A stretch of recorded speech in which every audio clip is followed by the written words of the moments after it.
She spoke Dutch in the lobby. The billionaire heard this and changed her life that day. What happens when a hotel janitor who speaks 6 languages suddenly becomes the face of an international summit? Those who ignored her resume for years never saw her coming until she sat at the head of the table. What happened next changed the game forever. If injustice had a smell, that day it reeked of bleach, stale vending machine coffee, and the tired plush of a carpet crushed by $500 shoes. And right in the thick of that antique drama stood Zoe Johnson, 29 years old, linguistics graduate, holder of 3 international language certifications, and for the grand finale, the proud wielder of the mop in Aurora Grand, Manhattan's most overpriced palace for the rich and clueless. She was crouched near the elevator trash bin, fishing out a crumpled paper cup smudged with lipstick the color of bourgeoisie rose, when her phone buzzed in her pocket, a tight, nervous little ring. The kind of ringtone you assign to hope. And let's be clear, Zoe had very little of that left. Normally, she wouldn't dare pick up. Rule number 1, courtesy of Manager Richards. Cleaning isn't a Netflix episode, it's a task. And phones ain't part of the job. But the number on the screen was familiar. University of Amsterdam. Her 7th try at a scholarship. 7th. She ducked behind one of those ridiculous marble columns, the ones meant to make guests feel like Roman emperors, and held her breath as she answered. Zoe Johnson, she whispered, like a prayer she didn't believe in anymore. The voice on the other end was precise, clipped, and carried that polished Dutch academic tone that somehow made you feel like they were wearing a bow tie even over the phone. Goedemiddag, mevrouw Johnson. Dit is Professor Van Houten van de Universiteit van Amsterdam. And right there it happened. That little moment writers call the point of no return. Zoe didn't just respond, she sang. In Dutch. Smooth, clean, rhythm in place, tone steady. It wasn't textbook language. It was lived-in Dutch. Dutch with a heartbeat. She didn't care who was walking by in fur-lined trench coats or who was dragging a gold-plated suitcase across the lobby tiles. She didn't notice the waitress who dropped a tray in surprise, because for the first time in weeks, maybe months, Zoe was herself. Mijn motivatiebrief was waarschijnlijk te laat aangekomen, omdat ik hem 2 weken geleden had verstuurd. And then it happened. Who the hell is babbling Chinese in my lobby? Came a bark from behind her. It was Richards. Of course it was Richards, the manager whose smile had the warmth of expired yogurt. And next to her stood a man in a graphite gray suit so stiff he might as well have been carved from the same marble as the columns. Hair slicked back, tie sharp enough to slice tension. He didn't speak. He watched. And sometimes watching is worse. That's Dutch, Zoe said, slowly ending the call. In my lobby, my janitor is out here speaking Dutch during her shift, Richard snapped. Johnson, office, now. As she walked past the man in the suit, Zoe caught his eyes. Not disgusted, not annoyed, curious. But in this game, curiosity doesn't save you. Not when you're holding a mop. Down in the basement, it was cold, cramped, like the air had been used up before she even walked in. Richard's office looked more like a storage closet that accidentally got a desk. Cracked printer in the corner, dusty blinds, and the scent of day-old desperation clinging to every surface. Richards waved a manila folder in Zoe's direction, like she was trying to swat a fly. Have I not made myself clear enough? She hissed. No phones, no drama, and certainly no languages the guests don't understand. You think scrubbing marble gives you the right to give TED Talks in foreign tongues? Zoe didn't answer. Not yet.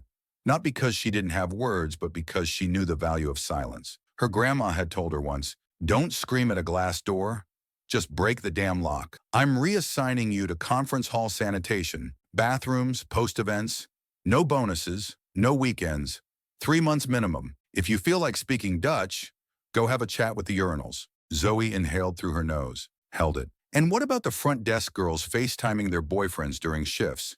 She asked, calm but sharp. They're the face of the hotel.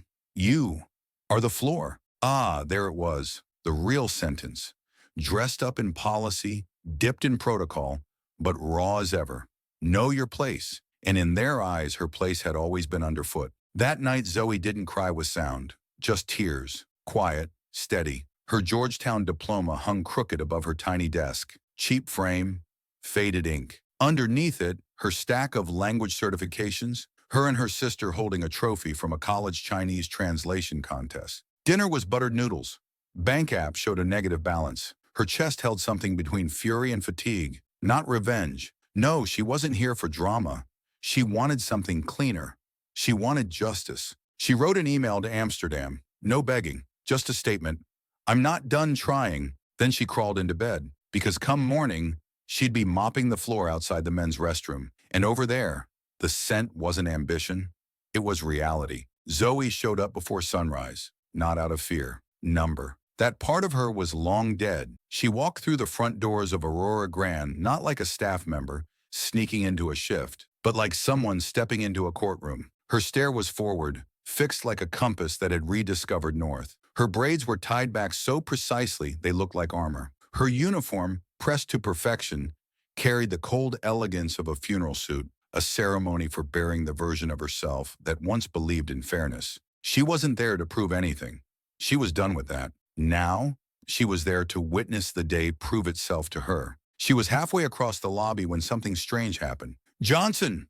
A voice snapped behind the front desk. Zoe froze, not in shock, but out of sheer disbelief. That voice belonged to Tanya, the senior receptionist, who hadn't looked her in the eye for 3 years. The kind of woman who sipped $9 macchiatos while acting like eye contact with the cleaning staff was a tax on her social status. "They want you, 18th floor," Tanya said, flipping her perfectly French manicured hand like she was swatting a fly. Zoe blinked. 18th? She repeated. The 18th floor was a place that didn't exist unless your name came with a title. It was where the executive team, legal counsel, and elite decision-makers plotted empires over organic espresso. Zoe had never even seen the elevator light go that high. "HR," Tanya added.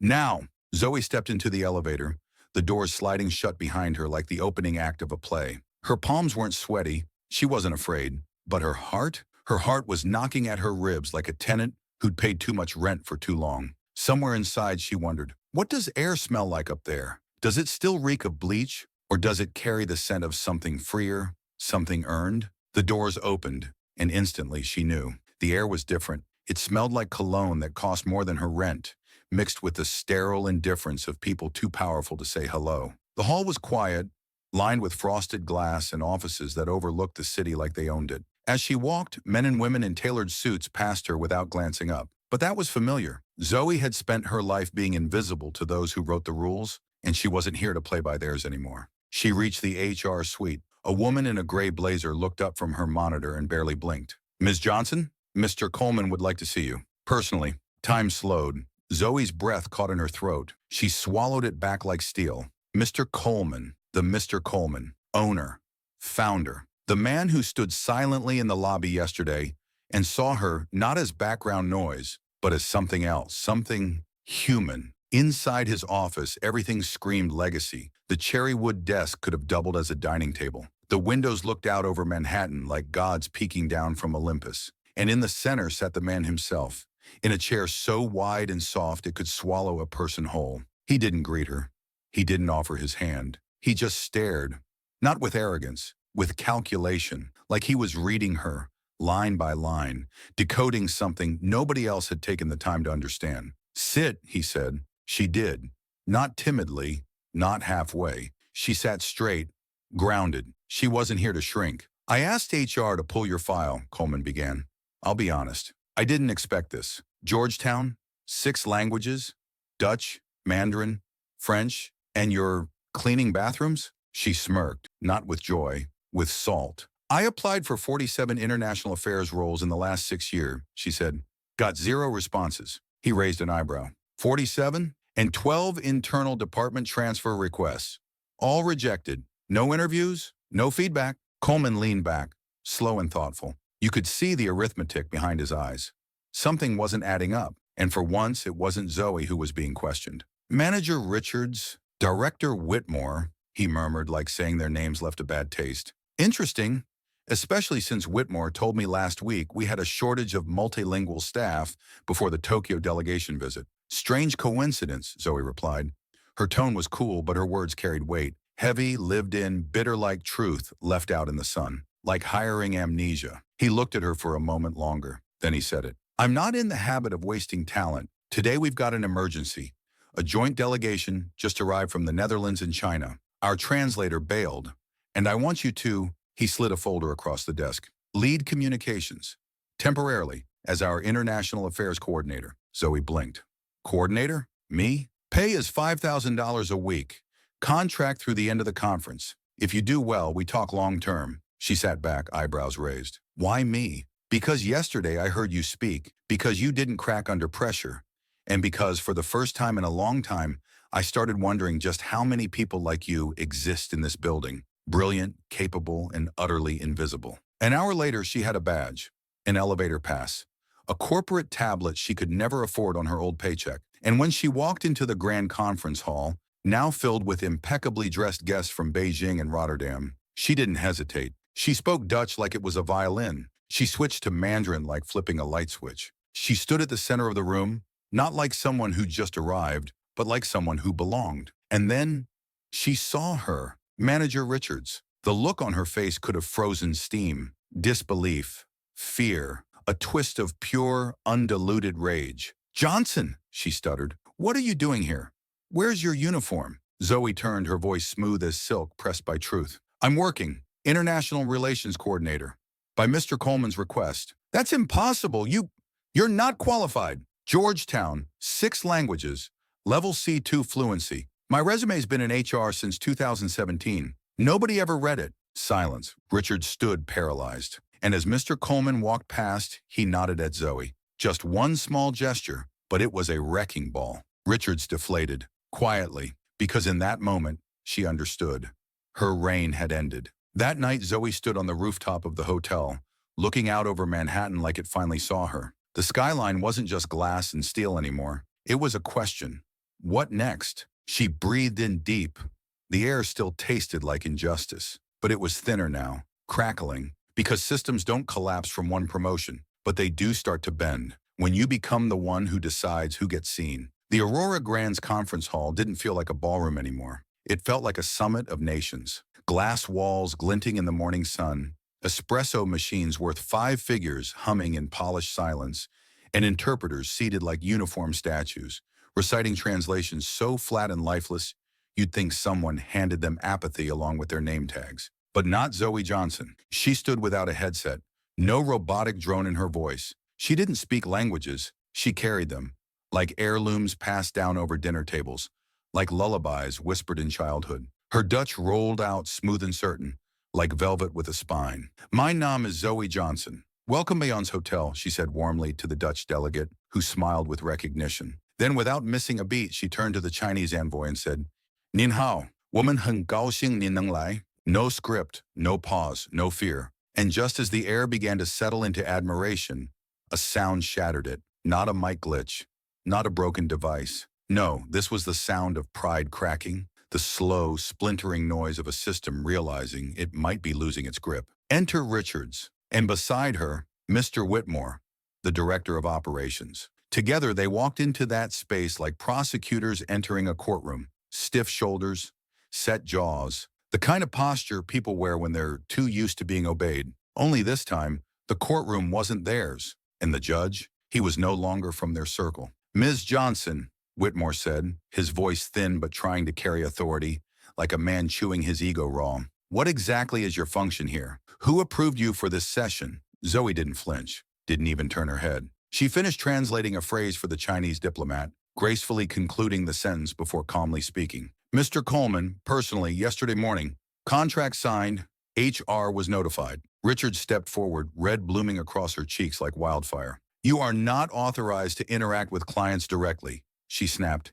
"This is a direct violation of internal protocols. I demand—" "You demand," said a voice behind her, a voice that didn't need volume to command the room. Richard Coleman had entered. He didn't charge in, no drama, just hands in pockets, walking the way people do when they know they own the floor and everything beneath it. Every step he took made Whitmore's eyelids twitch. Richards looked like her spine was slowly melting. "I asked everyone to be in position by 10 sharp, Coleman said, gaze sweeping the room. "Instead, we've got a disruption. In front of international guests? She violated," Whitmore began. "She saved it," Coleman cut him off, his tone final like a door slamming shut. Silence. Even the espresso machine seemed to exhale softer. He laid a thin folder on the table, opened it with purpose. Inside were documents that didn't rattle.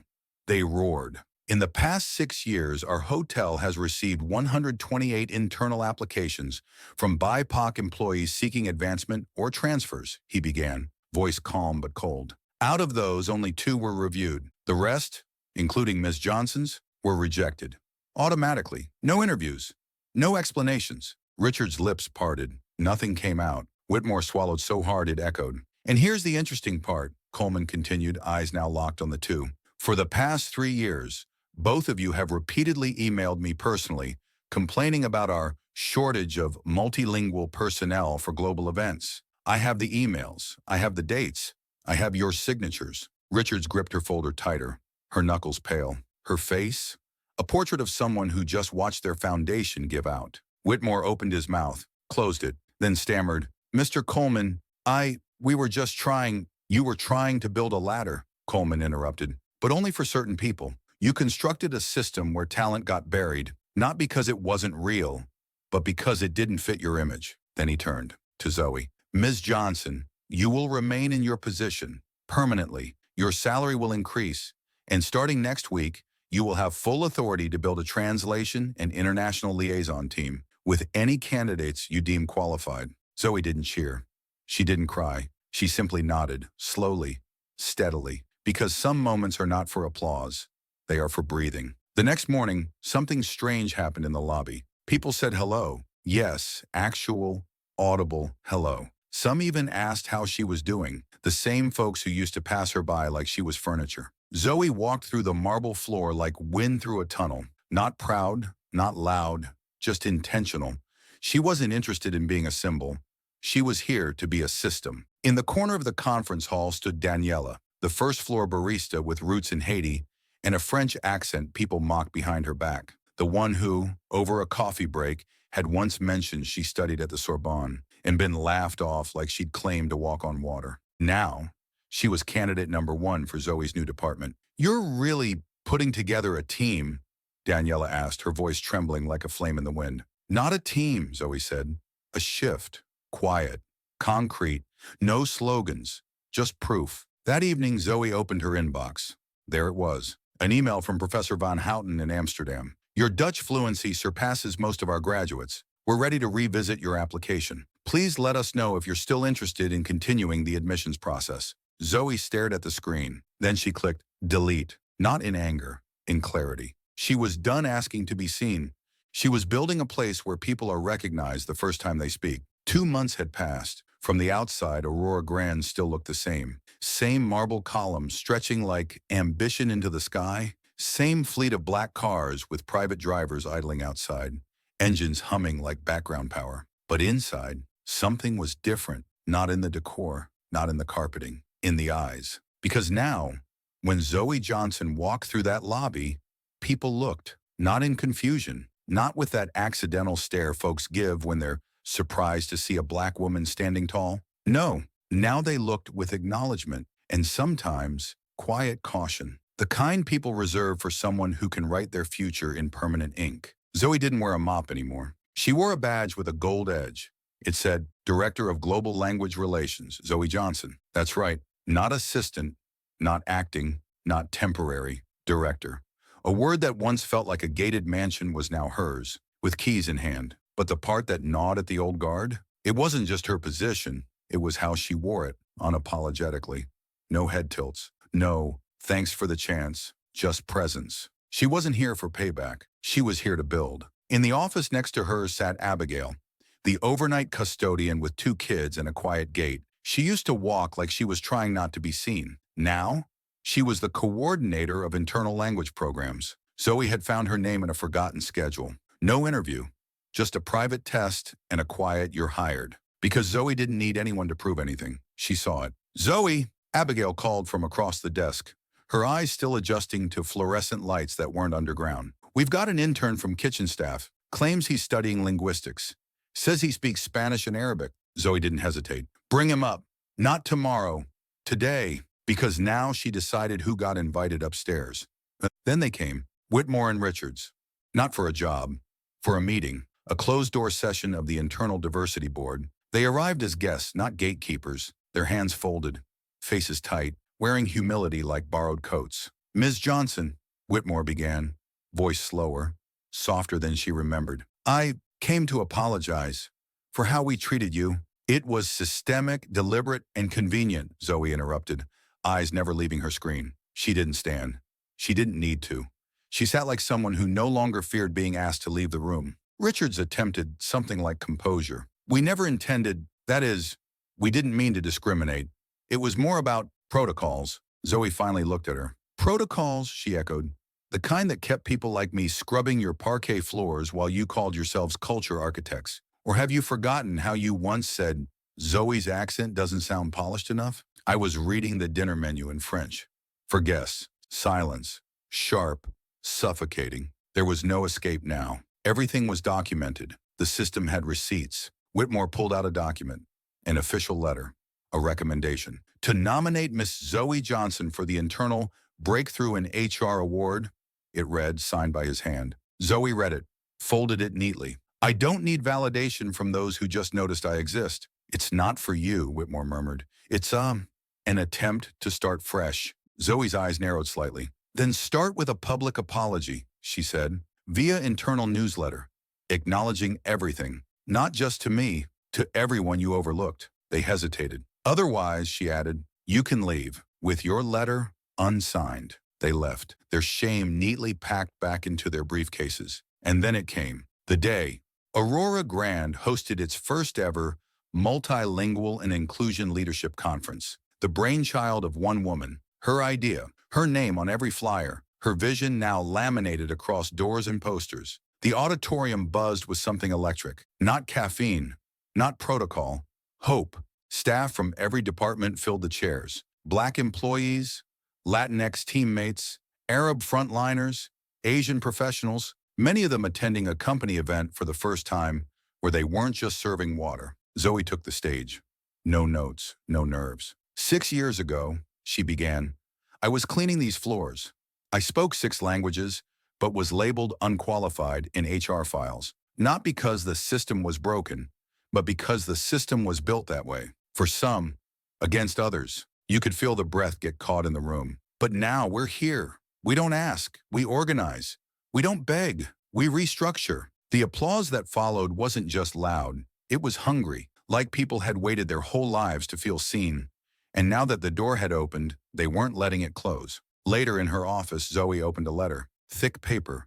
Prestige printing. From Harper & Oak, one of the oldest publishing houses in the country. Ms. Johnson, it began, your journey has captured our attention. We'd like to offer you a book deal. A memoir on language.